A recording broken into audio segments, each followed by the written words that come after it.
Welcome to the Morale Booster Network, a platform for entrepreneurs, career professionals, leaders, and the general public to give back to the society through coaching and mentoring. I remain your host, Dr. John Ugulu. I am an author, speaker, and strategist. I always say experience is the best teacher.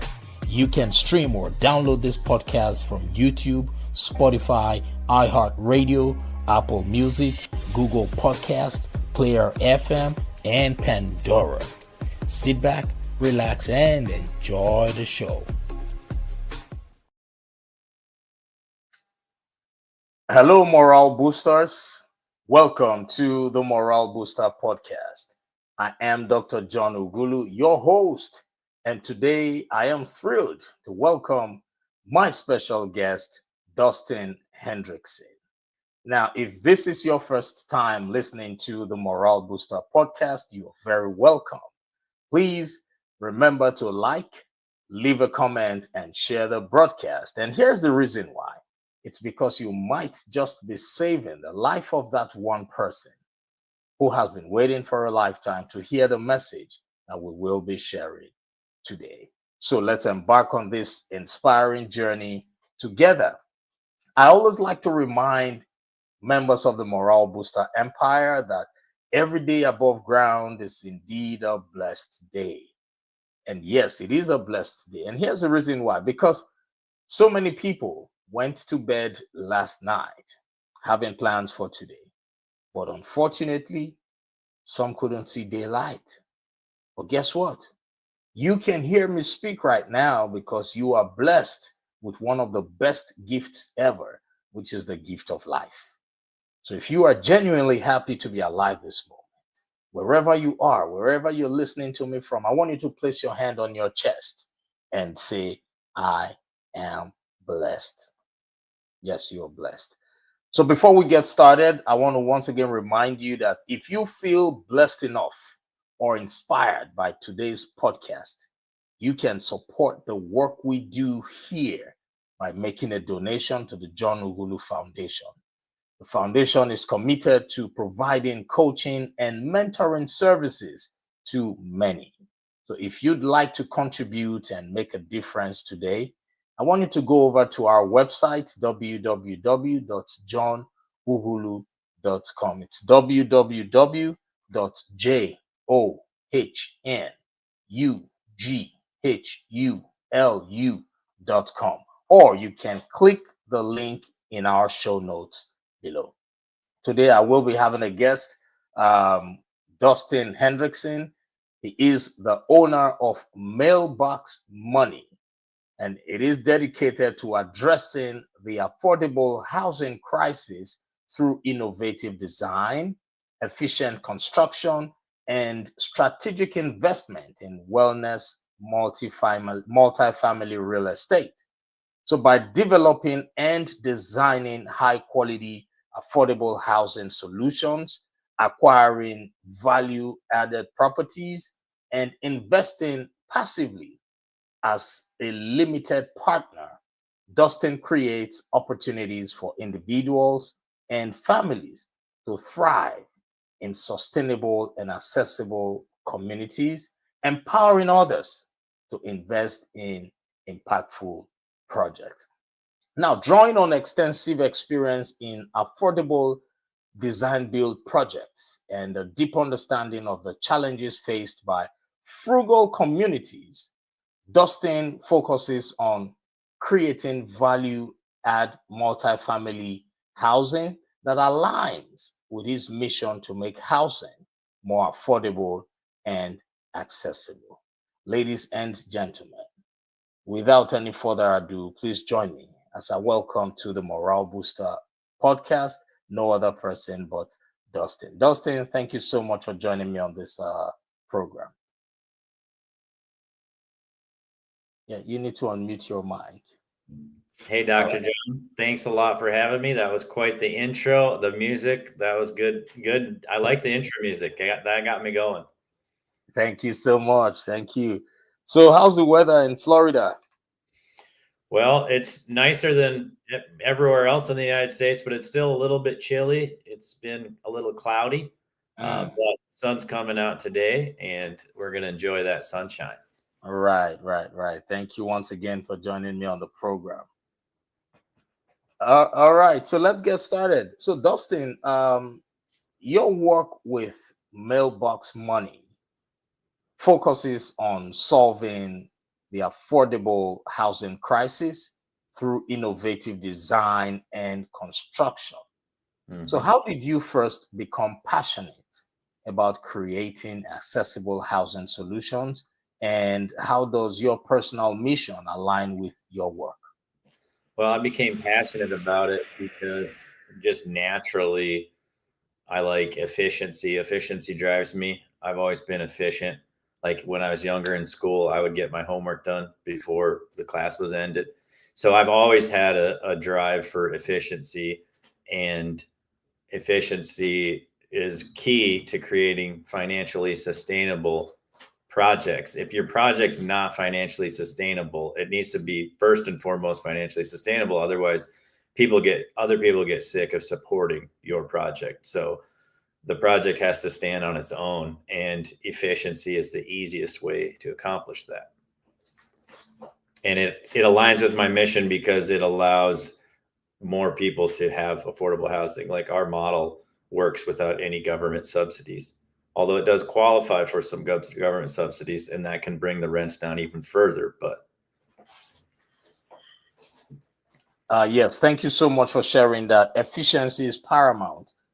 For everyone who's listening right now, um, I don't know where you're listening to us from, but please remember to like and share this broadcast because you might just be saving the life of that one person, of that one business owner who has been looking for the information we will be sharing today. So, yes, you talked about efficiency being paramount. I am like that too. I like to deliver quick. I like to, get things over with as quickly as possible so I can move to the next thing. And you talked about housing being one of the basic human needs, you yes, know. Yeah. So that of course indeed is a calling on its own. You contributing to accommodation, helping people get affordable homes that you know homes where they can live and call homes. It's a great calling, so thank you so much for all you do. We really do appreciate your work. So you've mentioned that faith your faith and love for Jesus inspire both your personal and professional life. I'm a yes. person of faith too. So how does this foundation influence your decision making process when it comes to investing in real estate? Well, because serving others is uh, paramount. That's what Jesus did. He just served others, and that's how you get joy. Jesus, others, and then you. So if you concentrate on that in that order, that's how you achieve joy. But serving others is how you really are. You feel the most fulfilled. And so, real estate investing is a service to others, a service to your community. Because when you have a huge outlay, you have a huge investment in your community. You don't really get the investment first; it goes out into your community, and the municipality benefits first. Then your tenant benefits second, the contractors that work on it benefit before you. So the investor is really the last person that benefits. Now the benefits do pile up and they add up, and it's a great way to create generational wealth. But when you do invest in real estate, you are serving others first, and you get your reward second. Exactly. I agree with you on that. And when it comes to a calling, I always from time to time remind people that when our vision is meant for ourselves, like if my vision is meant for me or my immediate family, we cannot call that a calling. That's in my opinion, that's an ambition. We want to be okay. We want to be successful at that level if my vision is for me. But if my vision is for myself and others, not even myself, for others, for other people, for the good of other people I might not even know, then that is a calling. But it takes divine understanding to really, get to know that. And I appreciate you for doing that. You mentioned that serving others is fulfilling. That's what you said. That caught my attention. That resonates with me. And you compared it to the work of Jesus. Jesus is a true example of a transformational leader. His steps are the true characteristics of transformational leadership. And aligning that with your work is a big deal. So thank you so much for for all you do. And I hope you are also doing your best to reproduce transformational leaders just like yourself. Yes, I try to influence people as much as possible to follow Jesus's leadership. And I'm Yes. nowhere near Jesus, so I don't want to give that opinion. Oh He's yes, yes. my role model, and I'm striving to be as much like him as possible, but I fall far short of that. Exactly, exactly. So we are all, a lot of us are following his footsteps. And it's very okay. I tell people all the time, look, it's very okay to follow Jesus. Very okay. Because I don't think there is anything bad you can say, okay, this was what he did wrongly. No, if you follow his footsteps, you will eventually become a good person. So it's okay to follow Jesus. Thank you so Absolutely. much. Yeah, no doubt about that. Right. Yeah. So, as someone who mentors others, just like you mentioned, especially those seeking advice on real estate and investing, what are some key lessons you've learned over the years that you would offer to people looking to break into the world of real estate investing?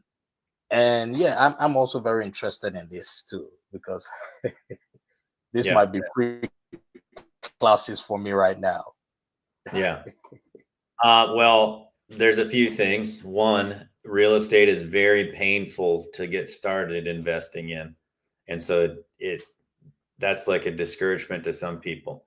It's a very long-term investment, but it is the most for sure way to create wealth. And so I say you don't have to be smart to create wealth in real estate. It's you put your money in real estate, eventually you're going to create wealth. And that's why like 90% of millionaires, billionaires have real estate in their portfolio.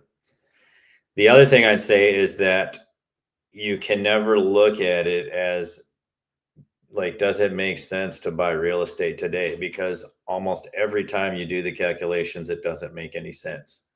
And so when people first get into it, they're like, this thing doesn't make any money.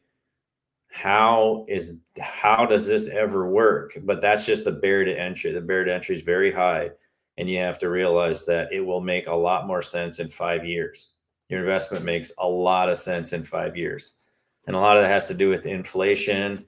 A lot of it has to do with just getting into an ownership mindset. But when people first start looking at it, they do all the math and they're like, the math ain't mathing. How do you figure this out? And it's always like, yeah, it's not going to work right now, but in 5 years, when you redo your math, you're going to be very, very happy that you purchased. For the most part, almost every 5 year time period in history, you've been fine buying real estate. For surely 10 years, you're fine. But you have to look at it as a long-term plan, and then you have to redo the math in 5 years, and that's when you have the realization. But I even say sometimes it takes 10 years. The snowball will kick in about 10 years. And then what also comes with it is you build up lots of knowledge. You're forced into learning a bunch of stuff. And then you eventually learn how to do things more efficient and better. And then you'll start to buy better deals, and you can use your existing property to leverage into new deals. And it's a little bit like dollar cost averaging as well. But yeah, it doesn't make sense if you try to put it just on a complete, I'm going to do the math today, and is it worth it? And for all the headache and hassle, if your return stayed the same as the first day you bought it, it's not worth it, but it'll be far different in 5 to 10 years. Yeah, thank you so much for sharing that, because this is like you said, the maths doesn't always math. When you look at it, you say, "Oh, the maths is not mathing." I agree, because most properties around, the area where I live, if you get a property for 500, that's the go. Let's say the list property there right now should be like 503, in the 500s. And if you buy property for 500,000 and the rental value is 2,600 and the mortgage is 3,600, and I've been trying to wrap my head around it. Is it that automatically is not a good investment area? Is that correct? Yeah, that's correct. But so many things can happen. Yeah, so when I do the math, I don't like that either. But is it an area that you love? Is it an area that you want to live in? Because what's going to happen long term is that $2,600 rent is going to be $5,000, and you didn't buy, and Mm, you could have locked in your rent at 3,600, and then mm, also long term, more than likely that $500,000 house is going to be now worth 750. Well, now your payment is going to be 5,000. mm. So it just keeps going up and up and up. Doesn't make any sense. Nobody can make heads or tails of it, but it's just the way it's worked. It's always worked like that. If you go back in time and look, the graph is always going up. There's very short amounts of blips where it goes down. Same with rent. Rent only goes up. Once in a while it goes down, but it goes right back up. It only goes down momentarily. So everything goes up, and we get stuck in this thinking that, like, just a couple of years ago it was this much, now it's double, it has to come down, but it doesn't have to come down. The same process happened in the 80s, where or the late 70s, early 80s, inflation went through the charts, off the charts, and the prices maybe dipped a little bit during that crisis, but they're way higher than that now. And back then everyone said it's unsustainable and it can't go any higher, and here we are. Everything's way higher than what it was. And so I think the inflationary period is just going to accelerate even faster than it used to. I also think time moves faster than it used to, too. I think as time progresses, time moves by faster. And in my lifetime, I've seen things change far more rapidly. The longer I've been on the planet, the faster things change. So change happens at a faster pace. I believe inflation is going to happen at a faster pace, too. Right. So thank you so much for sharing. So basically, investing in real estate shouldn't be a kind of investment where a man or a woman should carry their feelings along with it. It has to be, if it's not great for investment, you shouldn't be emotional about the purchase. Is that correct?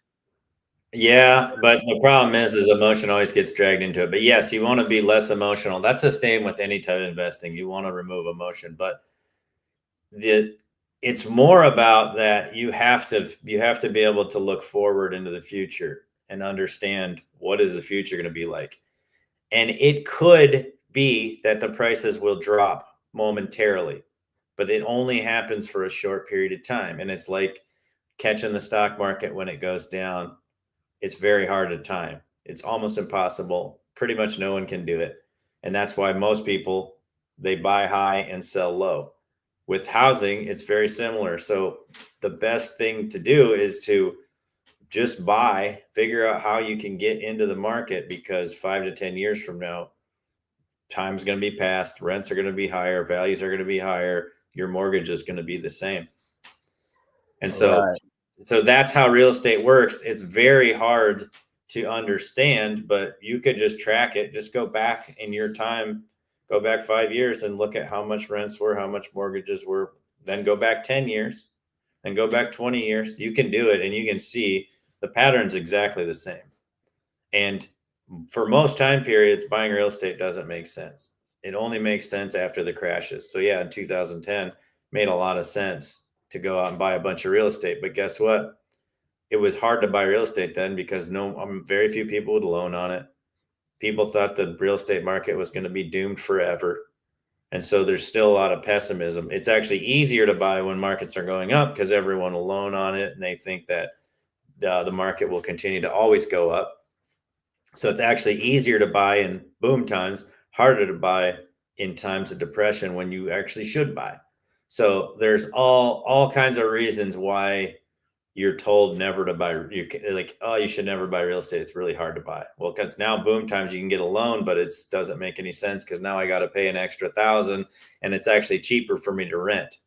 Well, the problem is that rent, you can only sign a 1-year lease at that rental rate, and so that's going to be non-existent. That rent's going to be higher than the mortgage in a couple of years. So you buy now and you lock in for the future. And so that's the hard part about real estate is when you're going to buy and lock in, it seems like it's a better idea just to keep renting. But the problem is in 5 years, that's a bad decision. Yes, right now it might be a great decision, but in 5 years, more than likely, it'll be a better decision to have bought. And so it's always future forward looking, and it's many years. Okay. Thank you so much for sharing that. And so basically, there's so many people who want to get into real estate investing. And they just think they can just quit their jobs like right now and make it a full-time gig like right away. Is that possible? Or it should be like a side investment while you're still generating income from somewhere? It is possible, but very improbable. It is possible, and I've seen a few people do it, but most people fail when they do that, and then they get out. It's much better because you go all in, and now you make a mistake on a larger purchase. Well, you're going to make mistakes because you're a rookie. So you go in and make a mistake on a larger purchase, now you're doomed. If you come in and you buy small and you steadily gain your education and gain everything. Now, if you have a huge nest egg, you can quit and do whatever you want, right? But usually you need to create money. And for most of history, you don't create tons of cash flow from real estate. It's more of a wealth protection tool. It's more to create generational wealth. It's more to store your money, park your money in. It's not a wealth creation. You're creating wealth off of the value that you add. Like, so if you develop something, the work you do, if you fix up a property, the work you do is where most of the value comes from. So I do not recommend people to just go and quit their jobs and get in. I recommend unless you have a ton of money, but then if you have a ton of money, it's a totally different experience. And most people that have a ton of money don't want to get into flipping real estate. They'd rather just invest in it. But if you're going to start making it an active career, you definitely can, but you should take it slow. You should have 5 to 10 years of experience before you just go all in to that as your career. That being said, you can change your career to a more real estate focused career as well, and that'll help you. So if you're working as like a tax accountant, well, maybe you should go and get some sort of CPA type job strictly in real estate, or you should do taxes just for people in the real estate game. Or maybe you're in construction. Well, then you could start building apartments, and you can tailor your career more toward real estate, and that'll get you fast track you. But I think you should make mistakes on your smaller projects. That way you're not compounding that mistake across a large project. Yes, thank you so much for sharing that. That's some useful information. Ladies and gentlemen, we're still on the Morale Booster podcast. If you have not already shared this broadcast, please like and share it. Leave a comment if you want to. We are streaming on over 20 platforms at the moment, only 3 video platforms, but more than 17 platforms are listening to the audio. Like and share it. And the information that we're getting from Dusten right now, that's mentorship. That's the essence of bringing guests like himself here to come and share their experience. He could ask for money, but this is just his own way of giving back. So do not take these information for granted. And when you have this information, take it as your point of contact, as your call, as a point of call for you to share it. It should be your charity work for somebody else as well. Thank you so much. We're still live with Dustin. So, Dustin, I've got another question regarding this real estate investing. Can one get into real estate investing if they are not hands on? Like for me personally, I love to be in my office, controlling things from my office, my computer, my phone, paperwork. It can one get into real estate investing without being hands on? Like I don't like Yeah, my absolutely. Yeah, there's multiple different ways. You can partner with someone that's doing the deal right. directly. So say you could buy the land and bring it to someone and they could develop your land for you. You could partner with somebody that needs you to sign the debt and bring in the capital and they can do all the work. All these are a very high trust level, right? You want to go to a lower trust level, you can invest in a REIT, and it's a publicly traded company that gets vetted out, but the returns are much lower. You're going to be 10%, similar to the stock market. Or you can find people like me who are directly doing the project, and then you can invest smaller amounts. So we take like $50,000 investments and we get you into the real estate game, and we also educate you at the same time. So every month we send out monthly updates. You can get on the call with us to ask us how the project's going. You can get as much information as you can. So we provide an investment that's you're direct to the investment, and it's an LP GP structure. So you have no liability except for the money that you've invested. So your money is leveraged as if you got a loan and you had your own project, but don't have any liability. And that's why wealthy people love this stuff, because they can take their wealth, they can put it in with us. It's all passive, hands off. There's no liability, and their money is still leveraged. And so the LPGP structure is what makes that happen. So there's many different ways. If you're hands off, the more you are involved in the project, the more your profits can be, but then the higher your trust factor, and then the higher liability as well. Also, a REIT is more liquid. Ours are not liquid. So you put your 50K in with us, it goes into the actual project. So you own part of the LLC, which owns the project. So then you also get more tax benefits. So each stage you go, there's more profitability, and there's more benefits. Like we have more tax benefits, right? But you get all these benefits, but it's a higher level of trust. And so you really need to vet the person a lot more. So the more you're involved, the more that you're investing in the actual people themselves. Awesome. Thank you so much for sharing that. We've learned a lot from you right now. And yeah, so let's go to the next question that I have. Now, your work in multifamily housing design involves not just building structures, but fostering thriving, sustainable communities. So, what do you think are the most important factors to consider when designing a living space that promotes wellness and long-term community well-being? I'm very partial to the interior design and the way that makes you feel. Also, safe communities are the most important. So you want to make sure that you're in a very good neighborhood to put these in. So someone's safety improves their mental health a lot. If you're always looking over your shoulder, worried about someone else that's going to harm you, that's a detriment to your mental health. So really good communities. And then the wellness design that is important to me is a lot of natural light. So the Scandinavian design on interiors, where you got raw wood floors, you've got white on white walls, you've got nice taupe trim or white trim, just real bright, airy, warm, natural materials. We do a lot of black hardware because it's like just a real high end look. It makes people feel good.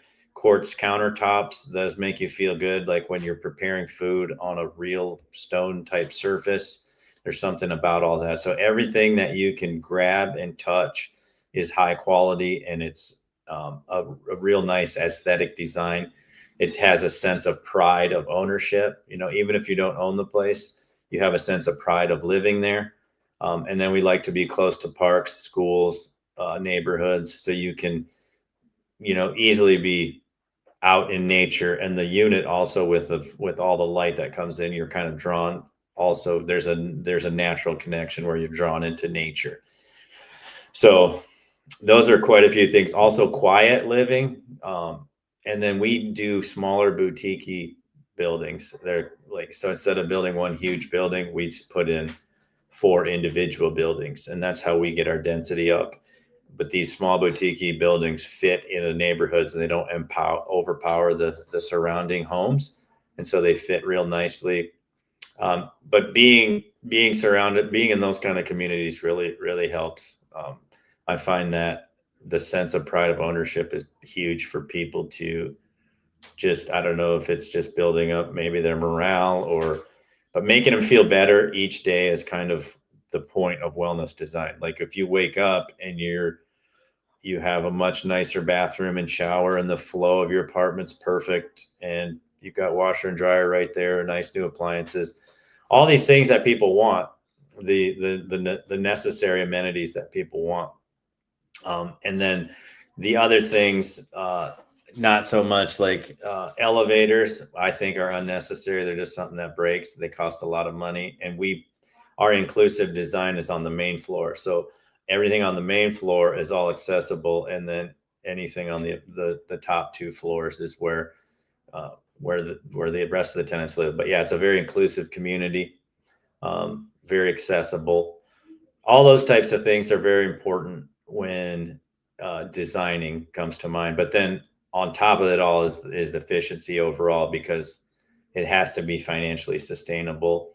And the more efficient, even with utilities, right, that brings people's costs down. Now they can have a little bit extra money when they have some free cash flow for what they want, or investing, or they build their emergency funds. Each step that they take financially also improves their mental health.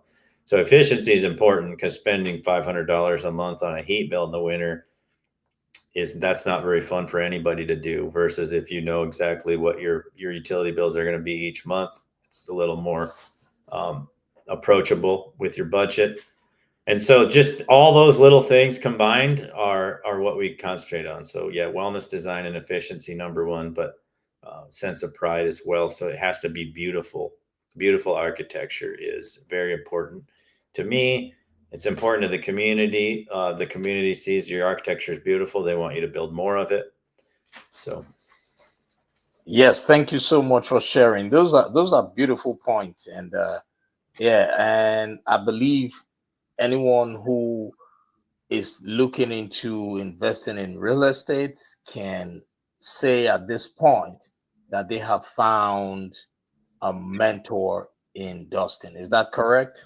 that's correct. I do like to mentor people, and I find that people are intimidated and they don't necessarily reach out for mentorship, but I'm always around to mentor. I love helping people. I feel like when I help people, someone else helps me. So I do like to mentor people. It's one of my favorite things is to just talk about about their real estate, and it brings me a lot of joy to help someone else on their project. And that's how God made the world. Like if you take, for example, an orange tree or an apple tree, it starts with a seed. The seed has a tree in it, and the tree has fruits in it, right? But those fruits, the tree by itself cannot feed on those fruits. So the seed produces a tree that produces fruits, not for itself, but for others. That's how God wants it. So the seeds that God planted inside of us has trees and branches and fruits, but not for us.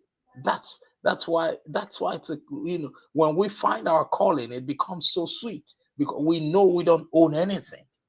Yeah.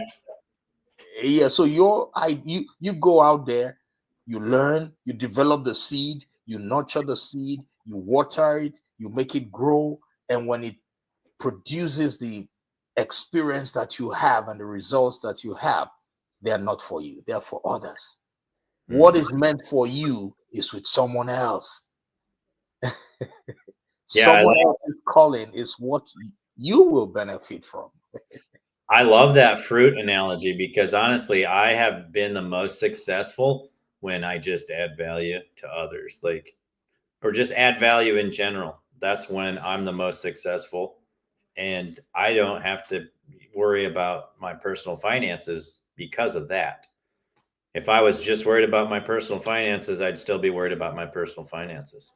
That's true. And that's why Jim Rohn said, if you help enough other people get what they want, you will get everything that you want. And that's it.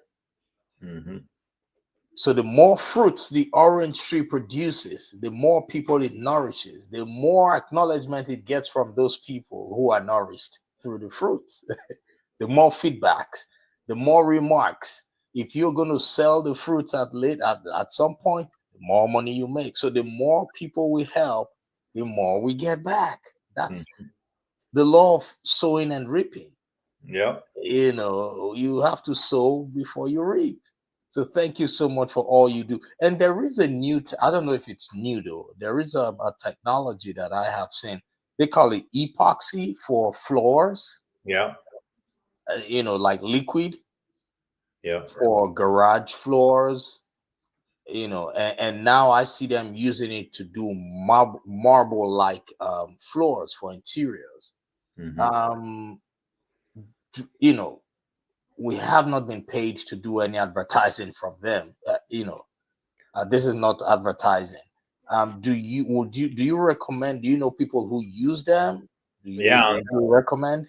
I know people that have used that on their garage floor, and I know people that used it on their basement floors. If it's a concrete slab, Mm, any concrete slab, it works very well. It's very strong. I've not really heard many complaints about it at all. I've okay. so yeah, garage floor. It's one of the best coatings. Oh, okay. Okay. No problem. Thank you so much for sharing. So this is going to be my last question to you, so I can allow you go take care of business. You also focus on mentoring and supporting individuals navigating the challenges of autism. Hmm. We all know it is it's what it is, especially here in the United States. So can you share how your experience with autism has has shaped the way you approach leadership, mentorship, and community building in both your personal and professional life? Well, my son has autism, so um, I know that it's a huge struggle for a lot of people, and that emotion of not having a typical child is hard for people. And so I just try to help people get through that any way that I can. I also understand that I have a little bit of that same those same tendencies within myself, and so it's improved the way I can communicate because I understand that communication is actually hard for me, and then I also understand that communication is actually hard for almost everybody, and when a lot of people talk, they're not really saying what they want to say, and when a lot of people are listening, they're not really hearing what the other person's saying, uh, and so that has helped me quite a bit. um, I always get emotional when I talk about this for some reason, but it's uh it's really hard for people to. It is hard, and I appreciate the fact that you are doing your best to support people. Yeah. And I know that the Almighty God will grant you everything that you need to continuously support yourself and support those who need your help.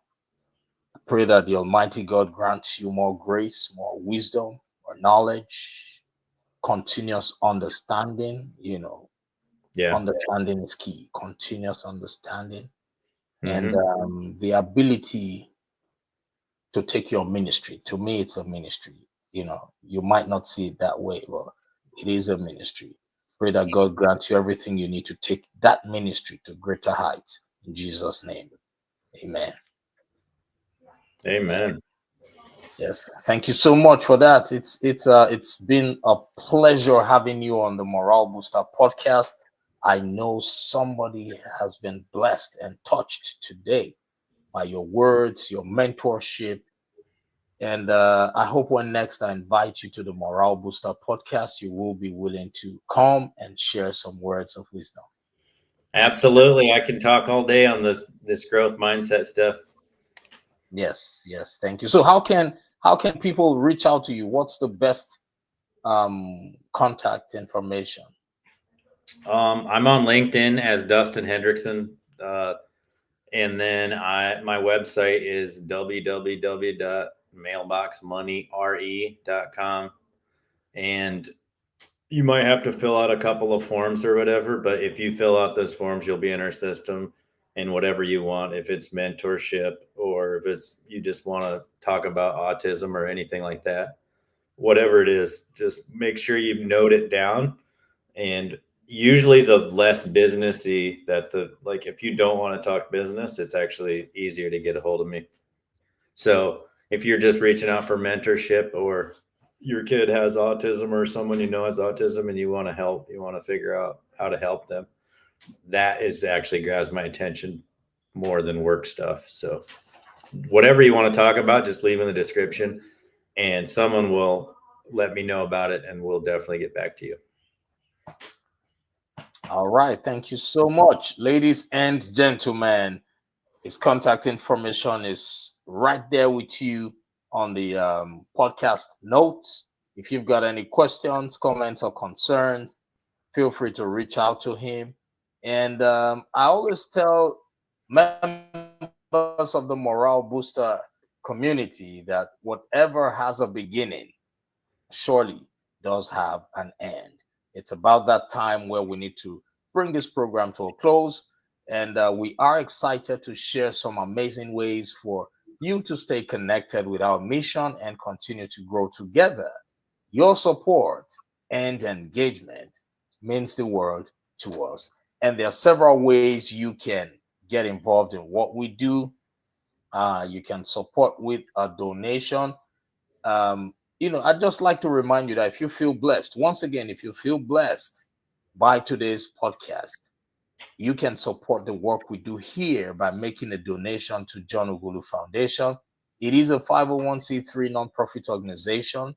And if you want to do that, head over to our website, www.johnoghulu.com, www.johnoghulu.com. On that same website, you can purchase inspirational books or download our latest podcast episodes. And lastly, you can become a part of our growing community where we uplift and inspire one another every day. So you can subscribe for $10 today and receive exclusive content, daily motivation, and access to special events. You can also become a repeat guest on the Morale Booster podcast if you are a subscribed member. That way, you can come in, advertise your goods and your services, and also you can benefit from being nominated for the President's Lifetime Achievement Award and the Morale Booster Award. So, thank you all for being a part of this journey with us. Together, we can continue to make a lasting impact and spread positivity in all we do. Remember, today is the first day of the rest of your life. Bye for now and stay blessed, everybody.